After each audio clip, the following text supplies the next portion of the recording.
Food కోసం ఖర్చు పెట్టిన డబ్బులతో ఈ పాటికి ఒక ఇల్లు కట్టేసి ఉంటాం అని అనుకునే వాళ్ళు ఎంతమంది?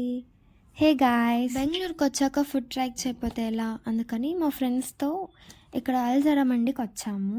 ఇక్కడ అంబియన్స్ ఎంత బాగుంది, మండీ సెషన్ నుండి వీవ్ కూడా బాగుంది ఇక్కడ.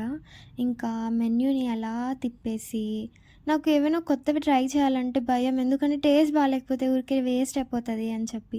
ఇంకా స్టార్టర్స్లో ఇది తందూరీ చికెన్ సూప్ కూడా నాకు ఇష్టం లేదు, బట్ మా ఫ్రెండ్స్ ఆర్డర్ చేశారు. ఫస్ట్ టైం నేను ఇది తందూరీ చికెన్ ట్రై చేయడం అని నాకు నచ్చింది.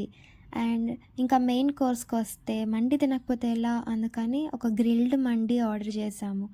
యాక్చువల్లీ క్వాంటిటీ తక్కువ చేసుంటే బాగుండేది, వీళ్ళే తింటామని చెప్పేసి ఎక్కువ ఆర్డర్ చేశారు. లాస్ట్కి అంతా వేస్ట్ అయిపోయింది. మీలో కూడా ఎవరైనా మండీని ఇలా ప్లేట్లో సర్వ్ చేసుకొని తినే వాళ్ళు ఉన్నారా? ఫుడ్ చాలా మిగిలిపోయిందని చెప్పేసి ఇంక ఇలా పార్సల్ చేసుకొని వచ్చేసి